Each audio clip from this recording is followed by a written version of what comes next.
All right, guys. So this is a Montreal student of mine who struggles with a path that is too far from the inside, which basically means he hits a lot of pull draws and a lot of blocks to the left when his timing is not quite there. We're going to do a little bit of a run through on exactly what it is that happens that creates it. So Paul is somebody who has a relatively weaker grip at the moment. You can see a little bit of his lead arm here just as a result of that, because his trail arm is so far on top of the club, it exposes the lead hand in the setup visually. But besides that, the balance points and the setup position are actually quite good. It's maybe a little bit too far out onto his toes, but for the most part, there's nothing that's overly concerning here. Biggest issue for Paul is always his takeaway. When we've been working together most recently, he is somebody who has a combination of a very poor wrist hinge, which basically means he doesn't create a lot of radial deviation to get the club up in the air. And the lack of hinge combined with some forearm roll in the takeaway just caused this club to get whipped really inside and behind him. You can see he has a little bit of a progressive hip turn here in the takeaway, so the lead arm really works around his body. But really the main concern is the poor hinging combined with the forearm roll. As he continues through his backswing, you're going to see that at this point, everything is pretty much in trouble now. His hands are around his body, which in theory can be seen as a good thing for a lot of golfers who struggle with the slice. Obviously, the deeper the lead arm is and the flatter the hand path gets, the easier it'll be to swing inside out into the ball. But the problem is when you have such a poor hinge to this club, the shaft is so flat at this point. So basically what that means is the butt end of his club halfway back is pointing way outside the golf ball. Well, this is going to create problems for a few reasons. Number one, because the club is so flat at this point, he needs to find a way to hinge it up in the air really late in the backswing.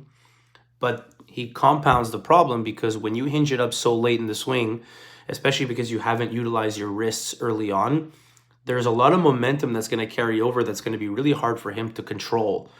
So when he hinges this club up really late in the swing, number one, you'll usually see a lot of additional runoff because there's no way to control the weight of the club head when you're hinging it so much so late in the backswing. So the swing can get really long, the lead arm can bend, and you can just lose out on a lot of the arm structure. But also because the club is so flat, the way in which he's learned to hinge it really late is a combination of two things. The lead wrist works into a great deal of extension up at the top of the backswing, so it cups a lot as a way to hinge the club really late. But more importantly even than that, his trail arm is going to really collapse and fold in, which means he's going to develop a lot of internal shoulder rotation on the trail side. So usually the visual reference is the forearm. You can see how it's vertical at the moment. When he goes up to the top, look how much that points in front of his body here. You see that? So what happens is the elbow retracts behind the body and the hands go this way. And that internal shoulder rotation is a way to hinge the club up at the last second because it's so flat. And again, I cannot stress enough, it's so flat because of the combination of the poor hinging combined with the forearm roll. You can see how the forearm roll really tucks this elbow underneath the lead arm, but really it's the fact that the shaft is so flat. So when he does all of these things really late in the swing, the club tips way over. So it gets really long, but more importantly than that, look how across the line it gets. There's just no way to stop that club because the momentum of the late hinging with the weight of the club head is just going to keep tipping out in front of his body. Now the problem is because he internally rotated the trail shoulder so late in the backswing, meaning he retracted this elbow joint behind him and the hands kind of collapsed inwards, that motion is going to actually seep into his transition, which means not only does he internally rotate that shoulder joint late in the backswing, but he's going to keep that elbow joint retracted as he starts down because it happens so late in the swing. It's hard for him to reroute it fast enough. So that elbow separating and pulling behind him near the top of the backswing here, which you can see there, and this arm structure kind of breaking down, that motion that he does late in the backswing to stand the club up also leaks into his transition. So as he starts down, that elbow joint gets stuck so far behind his body, that's just going to steepen this club head.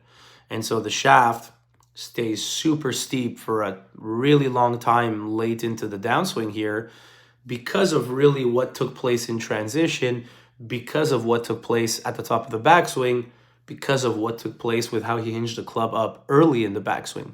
So believe it or not, that poor hinging early in the takeaway actually created a domino effect that leads to this issue here. Now the elbow's stuck behind him. The shaft is really steep late in the swing. He's got to find a way to shallow it out really late, and that's where he drops the trail shoulder, keeps the back to the target, and obviously the late shallowing of the club is going to get this club stuck underneath the plane, and he's going to swing too far from the inside with the elbow joint stuck behind him, and that just shifts his path very far to the left for a lefty, and it requires a flip and some big draws. On good days, he can control it. On bad days, obviously, he can't. So all of this relates back to the fact that this poor hinging here, what we essentially need to do is we need to keep the forearms closed better. We need to hinge the club up earlier through some better wrist mechanics, and that will allow us to prevent the excessive runoff at the top of the backswing, prevent the breakdown in arm structure at the top of the backswing, and keep things in a much more neutral alignment at the top where the club doesn't tip so far over and across the line. Once we clean up the backswing, this arm structure improves, and that way we can then clean up the way the shaft gets so steep early in the downswing. It's essentially a chain reaction of events that are all being started by this guy right here.